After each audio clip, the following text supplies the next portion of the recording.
pessoal, bem-vindos ao Fora de Órbita, direto do Universo TOTS 2025. Eu sou Igor Lopes, jornalista especializado em tecnologia e inovação. Vocês vão me ver aqui em alguns conteúdos, mas o de agora, especificamente, eu estou super animado para conversar, porque são duas palavrinhas que fazem parte do dia a dia de todos nós aqui, né? Falando de inteligência artificial, ninguém fala de outra coisa, mas também de dados, né? E essas duas palavrinhas juntas têm um poder fenomenal aí para negócios, e eu acho que a gente vai conversar bastante sobre isso, as possibilidades que isso traz, de fato, sem espuma, que a conversa aqui é para valer, do que já está acontecendo de fato no mercado. Deixa eu apresentar meus convidados. Do lado de cá eu tenho o Ramon Martins, que é diretor de inteligência artificial da TOTS. Prazer ter você com a gente, Ramon. Pô, super feliz de estar aqui com vocês, cara. Na verdade é o contrário, né? A gente que está invadindo sua casa. Exatamente, super bem-vindos, sempre bem-vindos. Boa. E Pacete, ó, o cara é fera. Ele é LinkedIn Top Voice, TEDx Speaker, Forbes Expert, jornalista mais admirado de tecnologia pelo Prêmio Comunix. Ainda bem que eu não disputei com você esse ano. Boa, Pacete, bem-vindo também. Mas o especialista em IA é ele aqui, ó. É ele aí. Não, mas ó, falando em IA, o melhor presente foi a garrafinha da TOTS, ó. E aí, quem tá mais parecido, Muito bom. hein? Eu acho que eu tô mais parecido. É, de fato. Mas eu gostei. Que fique registrado aqui a minha reclamação, porque eu não ganhei uma, tá? Exatamente. Bom, pessoal, falando agora, né, de inteligência artificial e tal, Ramon, você vive isso na prática, no dia a dia, o que você tem visto do mercado, assim, em termos de uso prático de inteligência artificial? O pessoal já entendeu, já está usando, já está gerando resultados com isso? Existem muitos momentos, assim, a gente identifica, as empresas, elas vieram de momentos de transformação digital e não necessariamente elas terminaram essa preparação para ser invadida por essa nova grande tendência que é a inteligência artificial. Então, existem empresas em diferentes momentos, né, especialmente quando a gente fala de organização de dados. Né? Então, a gente ainda vê muito dado distribuído, muito dado espalhado, de baixa qualidade, né? Então, que dificulta muito o uso prático. Né? Mas existem, obviamente, já usos mais periféricos, eventualmente, desde um uso para um resumo de contrato, para uma geração de conteúdo, que já começa a utilizar, a otimizar o tempo das pessoas dentro da empresa. Mas a gente acredita, sim, que existe um espaço enorme para que a inteligência artificial ela ainda entre no core, né, na estratégia, de fato, da empresa, mas isso está muito atrelado, de fato, à qualidade e à disponibilidade de dados. Né? Não, certamente. Eu acho que a TOTS, ela vive o Brasil real, né? Então, eu acho que você consegue ter essa visão também da bolha nossa que a gente vive aqui de São Paulo, mas também de outras empresas que estão espalhadas por aí. E Pacete também, né? Tá aí direto com várias empresas, cobrindo o mercado de fato. O que você está vendo aí de Cara, real? a assim? definição do momento é que tá todo mundo fora de órbita. Exatamente. E não sei se voltaremos à órbita, eu achei muito bom. Sabe uma coisa interessante que tem aqui? Você falou da transformação digital, e o que eu tenho percebido nesse momento, eu estou fazendo um exercício para olhar a inteligência artificial da forma mais prática possível. No dia a dia, para um banco vai ser um contexto, para um retail vai ser outro contexto, mas é interessante porque a IA generativa, sobretudo, ela colocou muitas empresas no divã, de certa forma, porque entende-se que com a transformação digital eu estaria preparando uma base ali para o que viria, que seria a IA generativa. E na verdade não é isso. A IA generativa trouxe uma reflexão. Poxa, meus dados não estão tão estruturados assim. Poxa, a minha cultura aqui de precificação não está tão... Então tem um passo atrás de fazer a lição de casa. Apesar do desafio que a IA traz de você olhar para o futuro, eu vejo muito as empresas olhando um pouquinho para o... Vamos dar um passo atrás e organizar aqui, senão não vai dar bom. Não, você falou de empresas no divã, eu sei que você também foi pro divã por conta disso, né? Todo mundo, Vamos falar um né? pouquinho no final da conversa sobre esse ponto também. Só trazendo um dado, trazendo um dado, já que você falou de dados, da Century, 75% dos executivos dizem tomar decisões baseadas em dados, mas apenas 27% confiam plenamente nos dados que usam. Ou seja, está aí aquilo, né, explicitado aqui numa pesquisa, isso que você acabou de falar. Exatamente, porque assim, nessa mesma, não sei se nessa mesma pesquisa, mas já existem pesquisas de mercado que mostram o quanto os dados eles estão pouco disponíveis. Né? Então, ao mesmo tempo que as pessoas afirmam já utilizar algum nível de acesso de dados para a tomada de decisão, esses mesmos entrevistados eles confirmam que hoje nas suas empresas os dados estão espalhados, estão com baixa qualidade, estão pouco disponíveis, estão pouco acessíveis, o que responde essa baixa confiança que as pessoas têm. Então, na prática, o que a gente percebe é o seguinte: as empresas, claramente, elas precisam de dados para tomar de decisão, mas elas não têm hoje, na prática, isso tão formatado, tão melhor disponível para que ele consiga ter uma decisão realmente orientada a dados. É muita questão da percepção, com alguns dados espalhados que ele utiliza ainda como alguma referência. Né? Mas eu entendo que a inteligência artificial ela tem uma capacidade de reunir esses dados para que, de fato, a orientação àquela decisão seja facilitada, né, com inteligência artificial, e não simplesmente seja um pool de informações que o executivo eventualmente vai ter que fazer uma curadoria sobre eles e aí escolher em que rumo vai tomar, né? Então, aqui tem um problema em duas vertentes, que pode, inclusive, atrapalhar até na própria adoção da IA. Um primeiro lado é internamente, porque se eu... às vezes eu tenho como você falou, né, eu tenho uma estrutura de dados ali que ela não está organizada, e eu acabo associando muitas vezes isso a um agente ou a interface de IA generativa que está ali. Quando, na verdade, a base que não está funcionando. Isso pode trazer um desafio interno, até de cultura de IA também. E ir para o lado do consumidor. Então, às vezes, a gente... É óbvio que não tem comparação aqui, mas vamos pegar os chatbots lá da década de 1800 e alguma coisa.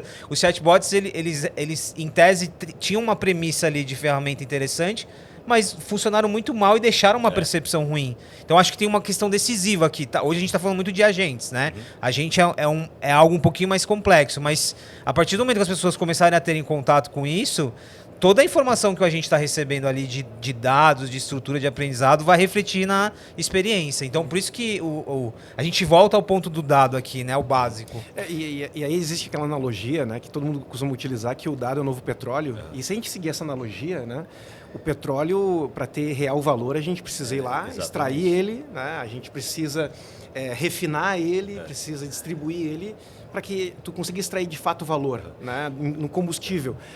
Quando a gente fala em dados é a mesma coisa. A gente não entende que existe falta de dados.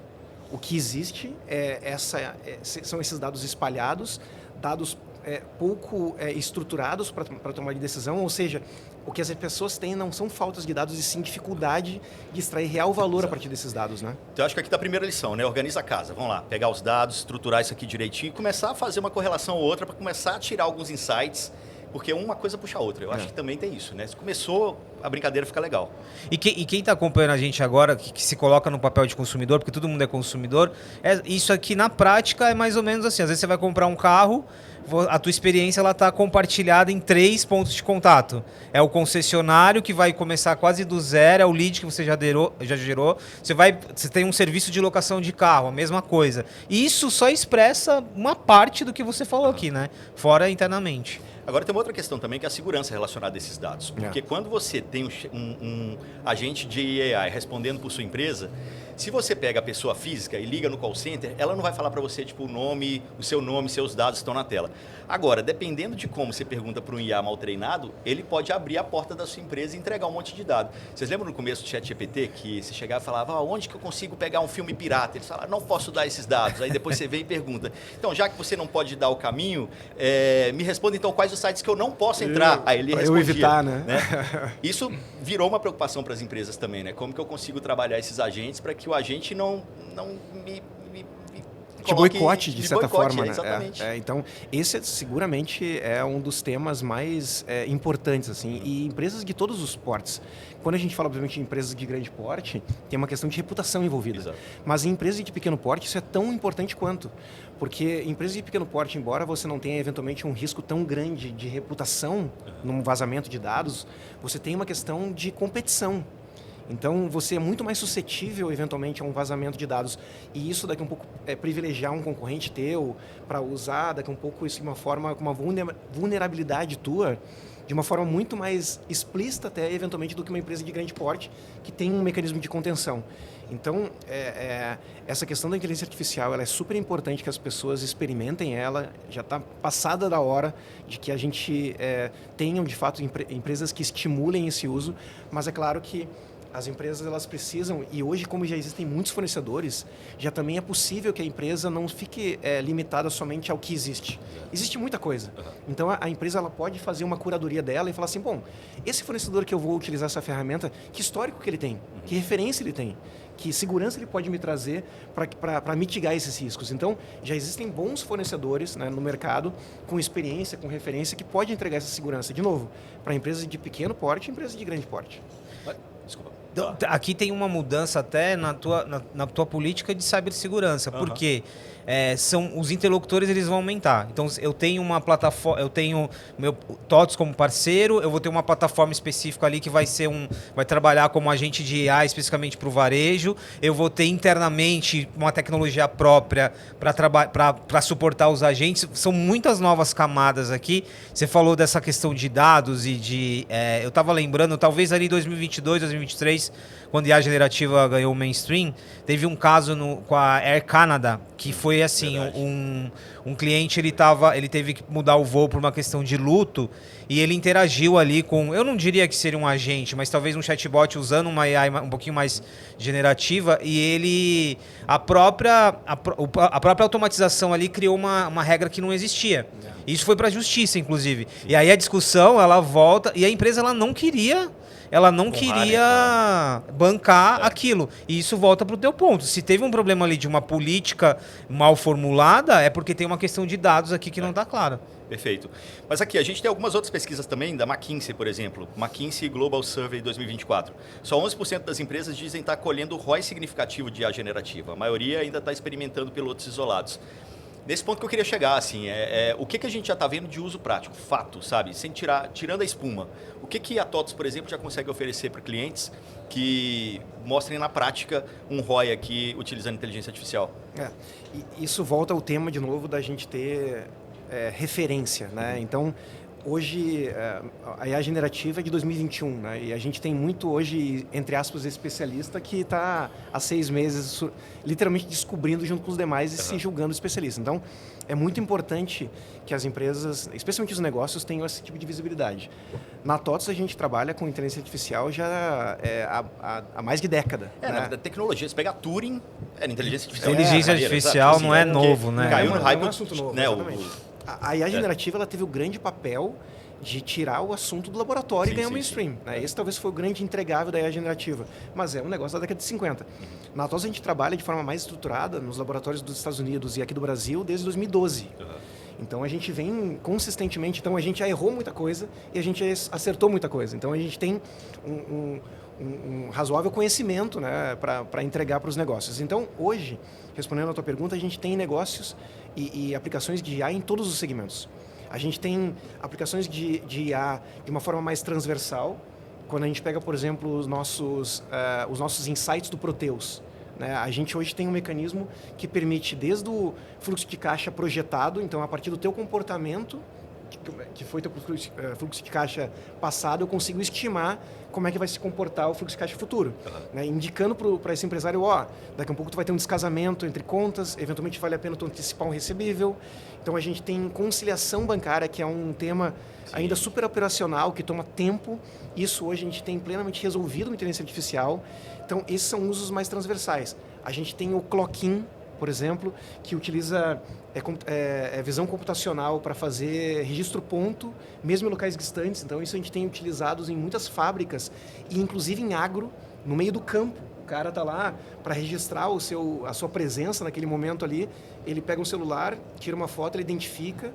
Então, isso são usos muito transversais. E, claro, a gente tem utilizações também, alguns use cases bem interessantes que mudam o ponteiro daquele negócio em segmentos. A gente tem supermercados, por exemplo. Uma das coisas mais importantes do supermercado é a precificação. Né? Então, a gente consegue hoje, com inteligência artificial, gerar cenários, que hoje é feito por seres humanos, então são inúmeras planilhas. Hoje a gente consegue, dentro dos nossos softwares, utilizando IA, fazer cenários para que o supermercadista entenda, se você mexer no preço do produto A, pode ter um efeito no produto B. Olha o tanto de variáveis que tem aqui, né? Data de vencimento, promoção. E aí que a IA, ela, de fato, ela gera valor, porque essa quantidade de variáveis é, às vezes, humanamente impossível tu conseguir agrupar elas todas. E aí, só para seguir para mais alguns exemplos, a gente tem uso em RH, a gente tem uso de inteligência artificial nas nossas ferramentas de vendas. Então, hoje a gente consegue operar efetivamente um CRM utilizando o WhatsApp. As nossas soluções hoje, para aquele vendedor que está na rua, ele consegue, com comando de voz ou comando de texto, mudar aquela proposta de local no funil, incluir uma nova proposta, incluir um registro de reunião. Ou seja, hoje a gente tem um uso já bastante espalhado nos 12 segmentos que a gente atua, exatamente porque a gente conta com uma experiência já coletada ao longo de anos, né? Então, de novo, a gente já errou muita coisa e a gente já tem muitos acertos agora para contribuir com os negócios, né? Vai lá. Você mencionou RH aqui, tem um uso nesse momento que eu venho observando bastante, que é... Porque às vezes, quando a gente fala de IA, e agora agentes de IA é o tema em alta, né? A gente espera muito, às vezes, o que vai acontecer da empresa para fora. Então, o app tela branca, que vai ser uma navegação mais intuitiva, é o agente que vai... Mas, na verdade, eu tenho conversado muito com bancos e varejistas. No caso específico de bancos, o uso de IA generativa como copiloto é cada vez mais intensificado. Então, eu vou dar um exemplo aqui.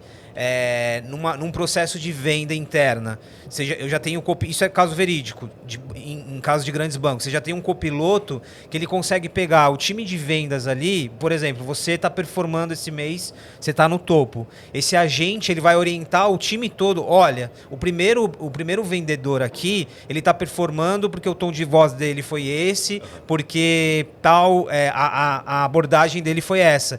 E aí, isso, estou falando área de vendas, mas como você falou, RH, jurídico, assim, todas as áreas hoje estão aprendendo muito essa coisa básica. Então, como que eu opero com um copiloto? E aí tem até um outro ponto, que é um processo cultural aqui. Eu estava falando nos bastidores, né? Hoje, para você acessar um copiloto legado dentro de uma companhia, a forma como você vai dar o prompt ali, o comando, ela determina até a energia que você está usando.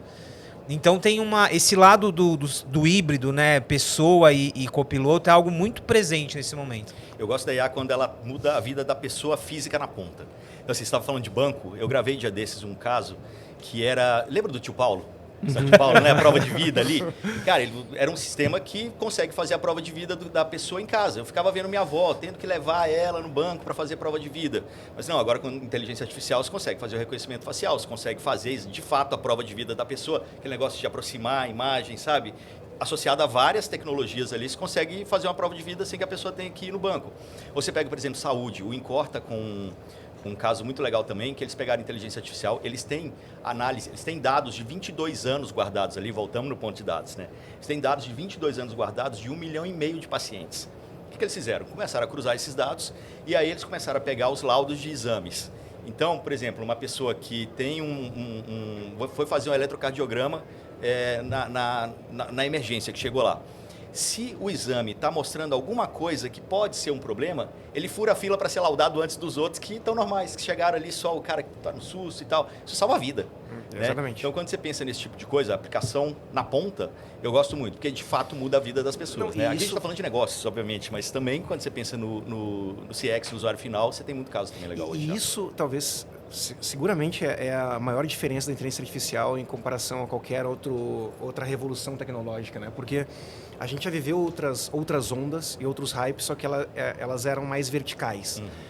Vocês devem lembrar, alguns anos atrás a gente teve a mobilidade. Então tudo era mobile, né? Todo mundo era mobile first.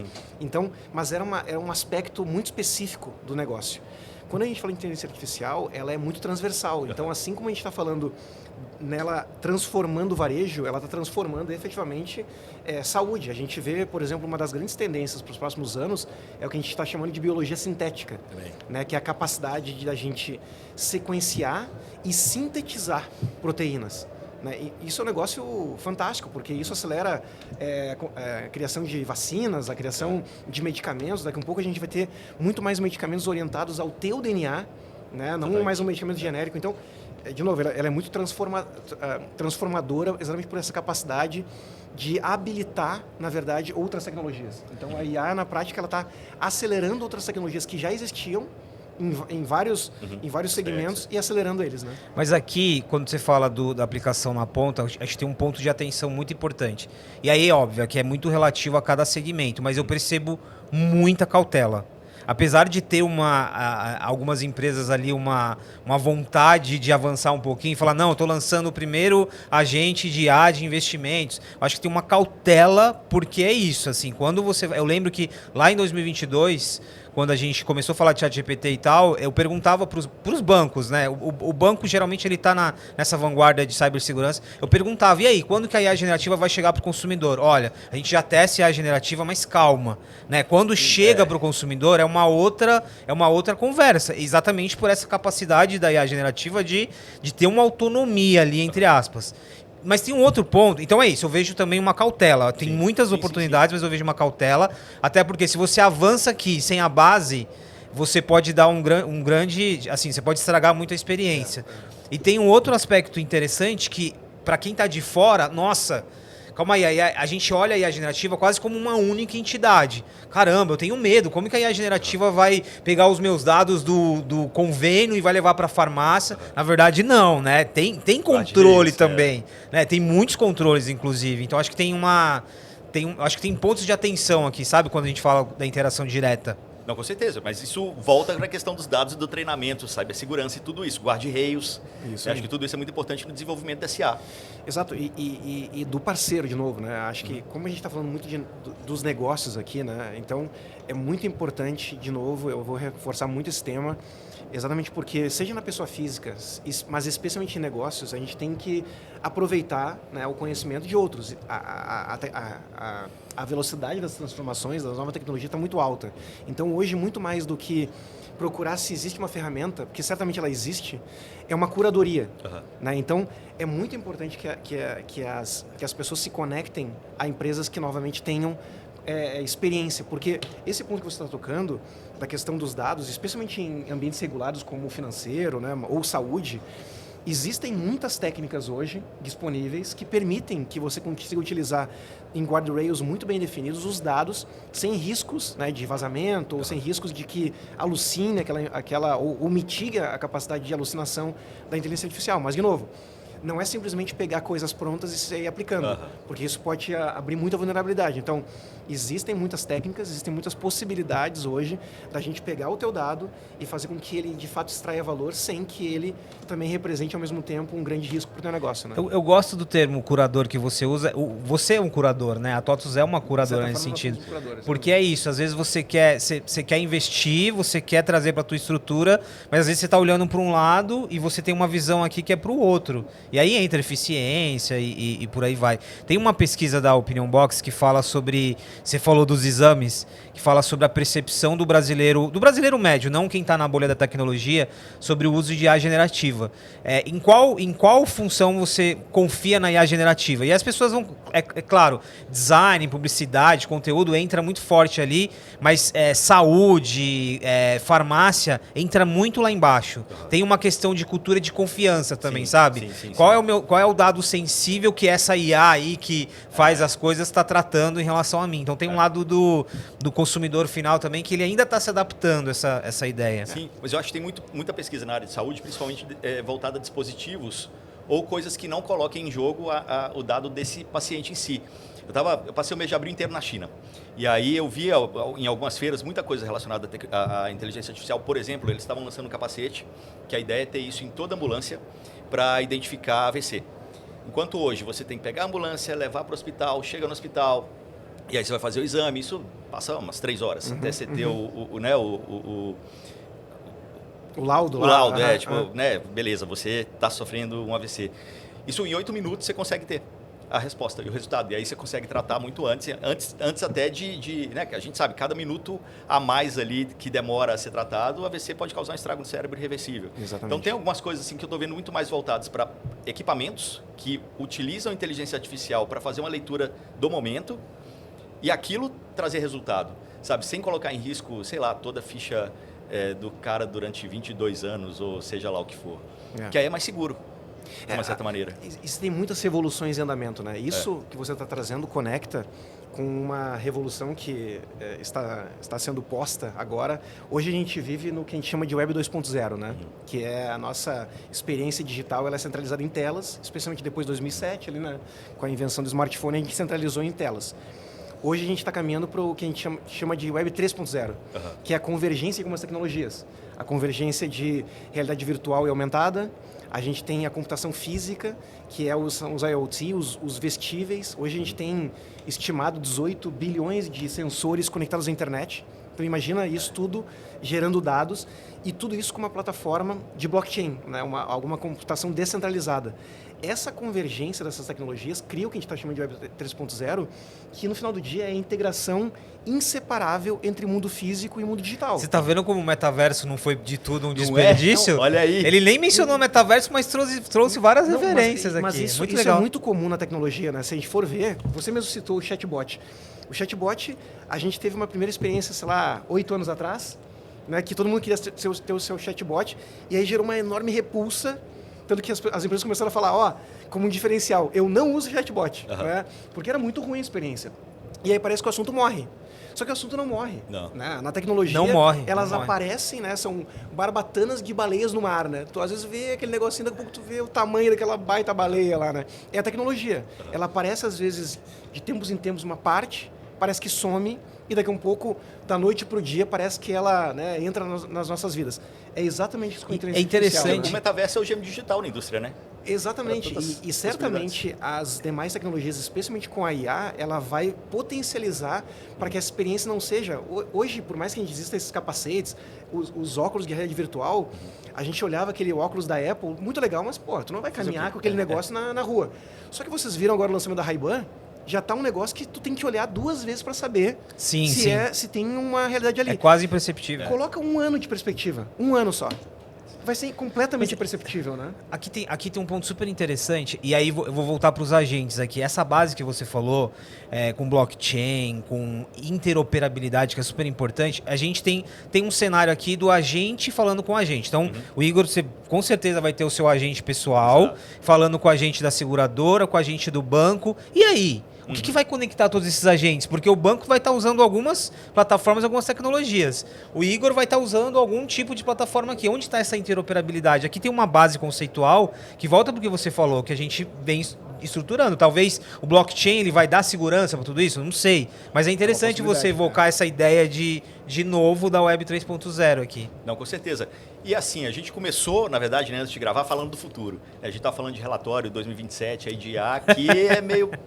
causa um certo frio na barriga quando a gente vê isso. Como que vocês enxergam o futuro? Assim, é aquilo que a gente já falou também. Pô, inteligência artificial massiva tem 2 anos e meio que todo mundo discute. Talvez seja um pouco cedo para a gente poder ficar pensando no futuro, né? Os desdobramentos disso, que a gente está só arranhando a superfície. Mas e aí? Tem esse relatório que a gente pode até deixar o link aqui para o pessoal acompanhar também e ler o relatório completo. Ele tem 70 e tantas páginas. Isso. Mas ele é um pouco apocalíptico. Quem vai olhar o copo meio cheio e meio vazio? Qual que você quer olhar? Assim, ou médio, copo médio. Escolhe a tua literatura. Né? Escolhe a tua literatura porque, assim, existem muito material que mostra um futuro bastante distópico. A gente, né, de forma muito pragmática, né, baseado naquilo que a gente consegue visualizar hoje de futuro, a gente visualiza uma forma bastante otimista, um copo meio cheio. Né? A gente acredita que, antes de mais nada, a inteligência artificial ela chegou para aumentar a capacidade humana, não para substituir. A gente está passando ao lado dessa discussão de a IA vai substituir o ser humano e tudo mais. A gente acredita que a IA ela veio para habilitar, para liberar tempo para que o ser humano consiga desenvolver o seu melhor. Né? E até puxa o Peter Diamandis, né, que é um grande otimista. Né? Ele sempre fala que a tecnologia, de uma forma geral, na história do ser humano, ela sempre foi uma liberadora de recursos. Né? Então, quando ele escreveu o livro Abundância, inclusive, ele coloca que abundância não é luxo, abundância é possibilidade. Então, a escassez que ele traz, ela é contextual. E o que libera a escassez, algo que é escasso para algo abundante? A tecnologia.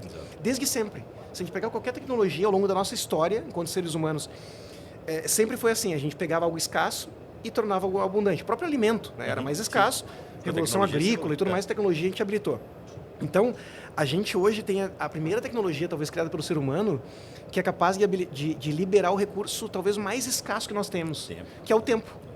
Então, nós acreditamos que a inteligência artificial, né, embora existam esses futuros distópicos, e Hollywood com certeza teve um papel fundamental em criar esse imaginário nosso, as máquinas Hoje vão em dia, invadir, inclusive, né? Hollywood está até um pouco ultrapassado já, né? Não, que a agora a realidade... própria inteligência artificial cria sua própria realidade, né? A gente tem vídeos reais. Eu vi. Então, essa questão do entretenimento ajuda bastante a gente ter esse pensamento talvez mais pessimista. Mas eu acredito, de forma muito pragmática, especialmente quando a gente fala na vida das pessoas, nos negócios, que a gente tem uma grande possibilidade de chegar a um nível de produtividade, de liberação de tempo para as pessoas desenvolverem o seu melhor de uma forma única, como nunca a gente conseguiu ver, nenhuma geração conseguiu visualizar isso, né? Aqui tivemos o copo meio cheio, agora vamos lá, copo meio vazio, o que acontece? Eu concordo com o copo meio cheio, mas e aí também é de uma pessoa que está fora da bolha da tecnologia. Eu acabo olhando muito para o comportamento humano. Primeiro, esse relatório, o AI 2027, ele traz uma ideia de superinteligência. Aquela inteligência artificial que nos traz medo, de certa forma, né? Que é capaz de... Só que, ao mesmo tempo, na semana retrasada, a gente está gravando depois do WWDC da Apple, alguns dias antes do WWDC, 6 engenheiros da Apple divulgaram um relatório falando que não é bem assim. Olha, nós testamos a capacidade de algumas plataformas e tem um déficit aqui, uma curva de aprendizado. O relatório ele não sobrepõe o outro, eles não se conversam, mas tem uma ideia aqui de que, calma, não é bem assim. O meu ponto a gente precisa ter muito pé no chão para saber o nosso papel nesse contexto todo. Então, não é legal ir para o lado do alarde, porque a tecnologia e um pouco de experiência de vários ciclos e hypes, a tecnologia ela é muito cíclica, né? Então, a IA vai substituir um monte de coisa. Daqui a pouco você vai ver que alguma coisa que não faz sentido ser substituída, então você volta. Então, acho que tem esse ponto. Olhar muito com o pé no chão, senso crítico, mas o mais importante aqui, eu concordo do lado positivo, mas a gente está lidando com uma reinvenção de sociedade, uma reinvenção do modelo capitalista. Aqui é um ponto importante, porque a gente se baseou numa indústria que hoje ela precisa incentivar o consumo, e aí o consumo gira uma roda que vai, e a gente está nesse ciclo. Sem querer fazer aqui qualquer previsão, a gente precisa estar muito aberto para entender novas indústrias, novos modelos de negócio, baseado no que você falou, as pessoas vão ter tempo. E tem um outro ponto também. Eu acredito que muita gente vai ser substituída, porque tem um lado ali a gente teve casos recentes, o CEO do Duolingo falando que, não vou contratar mais freela, agora a IA vai fazer isso, eu vou ter que retreinar aqui meus profissionais. Então vai acontecer isso. Vão ter empresas que vão olhar, infelizmente, só para eficiência. E aí eu acho que volta muito para a pessoa. Assim, qual é o meu papel nisso tudo? Eu, como jornalista, toda vez que sai lista de as profissões distintas, o jornalista está em segundo ponto. Eu tenho que ter uma cabeça muito fria e pensar, olha, de fato, isso aqui substitui, isso aqui não substitui, nisso aqui eu vou precisar me reinventar. Mas, de novo, tem uma urgência nessa conversa, mas ela não pode paralisar, ela não pode deixar a gente sem foco, né? Eu acho que tem a ver com reinvenção. Você falou a palavra, que para mim é a palavra-chave. As pessoas têm medo de se reinventar. Exatamente. Às vezes está muito tranquilo, está muito cômodo estar daquele jeito e agora todo mundo vai ser obrigado a se reinventar. No nosso meio mesmo, né? Conta pro pessoal o que aconteceu nas últimas semanas, assim, um meio de mídia, nesse momento, e aí é claro que isso acaba afetando os publishers, né, os portais, as plataformas de notícias, mas isso envolve também marcas, empresas que trabalham muito com conteúdo. A métrica, isso aqui é global, não é nem Brasil. A métrica aqui era muito baseada em visualizações, o quanto que as pessoas iam lá, clicavam no teu link, entravam na tua página. Com a migração ali do Google, foco total em inteligência artificial, praticamente essa métrica de audiência ela foi desligada. Assim, hoje o Gemini, o ChatGPT, ele apresenta, vamos supor, eu fiz uma matéria sobre os maiores influenciadores do mundo. Ele vai apresentar quem são os maiores influenciadores do mundo. Texto do Google. Contexto da própria IA. O teu conteúdo. Eu fiz esse teste ontem. Eu peguei, a gente fez uma matéria, né, lá na Forbes, os maiores influenciadores do mundo. Eu perguntei pro Gemini, o Gemini trouxe a lista que você foi lá e a descrição, só que assim, ele reinterpretou meu texto. Então, assim, ele não copiou meu texto, mas ele trouxe a minha informação e lá embaixo ele colocou o link. Que ninguém clica. Porque a informação já está ali. Então, agora, nessa indústria especial, tem um ponto de ruptura muito grande, porque agora a gente vai ter que desenvolver novas métricas, a gente vai ter que parar, porque todo mundo acabou concorrendo com todo mundo. Todo mundo quer falar com todo mundo. E tem nicho, tem várias segmentações ali. Mas isso, eu estou falando aqui do jornalismo, mas isso é toda a indústria. Toda a indústria. Mas no jornalismo, até para as pessoas que tiverem curiosidade, curiosidade, tem um site que chama SimilarWeb. Entra lá e coloca qualquer site que você quiser. Qualquer site de conteúdo que você gosta de ler as notícias. Dá uma olhada na curva. Nas últimas semanas, a queda foi de cerca de 40% na audiência, por conta dessa mudança, dessa virada de chave do Google. Então, assim, é reinvenção do negócio. É entender até como que vai se monetizar E são daqui pra frente. rupturas, né? Não é algo que é gradativo. E foi de uma hora É, pra outra. nesse caso, apesar de a gente ficar ali, né, especulando, de fato foi de uma hora para outra. Mas aqui tem um ponto importante. E aí o que eu tô falando, na prática é muito difícil. Na teoria é mais fácil, mas é ter o sangue frio de questionar. Preciso ter um portal? Olha que absurdo que parece que eu tô falando. Faz sentido um portal que centraliza tudo ali, sendo que a pessoa tá num app, sendo que a pessoa tá. Sendo que o ChatGPT virou o navegador da pessoa. Mas será que faz sentido eu alugar um terreninho no quintal das 5 grandes tecnologias? Tipo, né? Eu tô à mercê do Google. Aconteceu. Todo mundo ficou muito baseado. Mas lá atrás já foi com o Facebook também. Já lembra? aconteceu. Com o Facebook News. Aconteceu a Eu mesma coisa. lembro, Igor, a gente teve um site aqui no Brasil, o BuzzFeed, que ele se popularizou muito porque ele fazia a lista. Ele fazia muito bem a lista. E eu acompanhei muito de perto. O BuzzFeed, ele, da noite pro dia também, o Facebook, ele mudou a forma de entrega. Então, assim, eu vou reduzir a entrega aqui de marca e vou pro orgânico. O BuzzFeed, ele praticamente quebrou. Exato. Porque a receita que ele estava fazendo estava baseada ali numa plataforma. Mas aí só complementando de novo pro lado, né, mais Positivo. da história, né? Nenhuma projeção financeira hoje dos maiores fundos de investimento, bancos, é menor de que um acréscimo de 15 trilhões de dólares no PIB global até 2030. Então a pergunta que fica é assim, para onde vai esse dinheiro? Eu ia falar exatamente então, isso. Assim, foi o que eu existe uma falei oportunidade- da reinvenção. Existe uma oportunidade gigantesca se abrindo.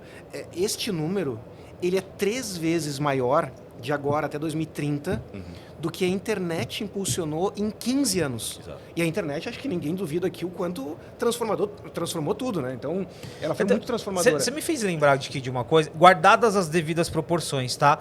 Mas vamos supor, se não fosse cloud, não existiria o iFood. Vamos olhar lá não sei quantos mil funcionários hoje o iFood tem, internos. Se não fosse cloud, não existiria o Nubank. Sim. A gente estava falando ali de uma necessidade de investimento em data center legado. A proporção aqui é diferente, mas faz muito sentido com o que você está falando. Assim, esse dinheiro do iFood, ele é um dinheiro novo. A cloud possibilitou que você tivesse ali startups que não tinham capital, muito capital para investir no data center, ter ali onde colocar as suas informações. Então tem essa analogia aqui. Existe uma frase muito boa do Ray Dalio, né, que é um dos maiores investidores do mundo, que ele fala que quem muito olha para uma bola de cristal está fadado a comer caco de vidro. Então, o que isso quer dizer no final do dia? Né? A gente, na prática, não sabe. Ninguém sabe muito bem o que vai acontecer lá. Então, cabe a nós, seja dos nossos negócios, seja as pessoas, né, a gente ter essa capacidade de transformação. Ou seja, a gente está muito aberto a entender esses movimentos, a estar disposto a desaprender algumas coisas, a reaprender outras, a aprender coisas novas, porque as oportunidades vão se abrir. Então, hoje a gente consegue visualizar essa interpretação de perigos, né? Essa profissão A está sendo transformada com a lente que nós temos. Então, a gente está interpretando esses riscos a partir de uma lente que é carregada para passado. A gente não consegue ter visibilidade do que acontece no futuro.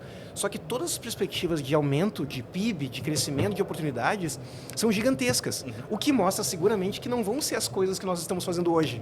Vão ser coisas novas. Assim como você citou. Só existem empresas hoje de aplicativo, essas empresas Uber, iFood e tudo mais, porque existe um negócio chamado cloud. Que lá atrás, se não fosse inventado, não viabilizaria essas coisas. Quem saberia que naquele momento... sei lá, 30 anos atrás, o cara falou, não, o que eu vou trabalhar é para fazer uma entrega digital, que eu vou utilizar uma rede de entregadores. Isso sequer era concebível. Né? Então, a gente sempre teve um movimento mais linear entre as gerações. A gente olhava para o passado e a gente tinha uma certa segurança. Nossos pais, nossos avós, tinham uma fórmula básica. Faz a faculdade, entra numa empresa, o sistema vai cuidar de ti. Né? Tipo, especialmente depois da Segunda Guerra Mundial, tenha filhos, entre numa empresa, estude, o sistema vai cuidar de ti. Tu vai se aposentar, vai tudo certo para ti. Só que isso funcionou até então. E os ciclos eram longos, né? Hoje os ciclos... A gente nunca teve uma geração, eventualmente, e nós, por sorte ou azar, eu interpreto que é por sorte, nós somos a primeira geração que consegue olhar para um mundo completamente linear no passado e olhar para o futuro sem quase nenhuma referência do que aconteceu no passado. Então nós estamos literalmente num ponto de flexão. Existe um gráfico da Singularity University que eles construíram que é exatamente isso. O comportamento exponencial ele é muito sutil no começo, só que ele se torna avassalador, né? É o comportamento matemático. E ele bota que nós estamos exatamente no ponto de inflexão em que a gente não sentia esse comportamento exponencial, só que agora não tem mais como ignorar ele. Boa. Eu tenho uma frase, não é minha, na verdade, foi um evento que eu estava participando e uma especialista em dados ela trouxe isso, mas ela parece romântica, mas eu acho ela muito reflexiva. Tem um outro lado dessa conversa que ser humano vai ficar em alta novamente. Né? Eu acho que a gente misturou, em todo esse processo de automatização, a gente misturou consciente e inconscientemente o que é o operacional para o ser humano, o que não é, o que são habilidades dos humanos. E a gente está nesse momento. Então acho que vai ter muita oportunidade aqui também para você retrabalhar isso, sabe? Porque tá bom, Pacete, mas a criatividade é humana, a empatia é humana. Não sei, a criatividade também está na IA, mas eu acho que tem uma religação com a nossa essência, que parece filosófico, mas faz muito sentido. Faz total sentido. Eu, inclusive, digo para as pessoas, acompanhe o Pacete no LinkedIn, porque ele tem feito uns posts muito legais relacionados humanos. a isso. Humanos, exatamente. Sem ChatGPT. Bom, pessoal, autorais, né, Pacete? A gente está caminhando para o final da nossa conversa, mas vamos resumir aqui o que a gente falou, então. Para a empresa que precisa entender esse mundo de IA. Se ela não está nessa ainda, corre, porque já está atrasado. Né? Mas qual o primeiro passo? Assim? É o quê? Diagnóstico, dados, governança? Como que a gente estrutura isso para uma mensagem final? A gente tem dito quase que uma fórmula, né, para bastante dia a dia. Né? Primeira coisa, mantenha o seu parque, né, de sistemas atualizado. Eu sei que isso às vezes é difícil, né, porque as empresas ao longo do tempo vão customizando e tudo mais, mas para você ter as novidades tecnológicas, né, para usufruir das ferramentas, é importantíssimo que você mantenha o seu parque atualizado. Cabeça de curadoria, gostei. Cabeça de curadoria. Segundo tópico, importantíssimo, pessoal, é hora de estar em cloud.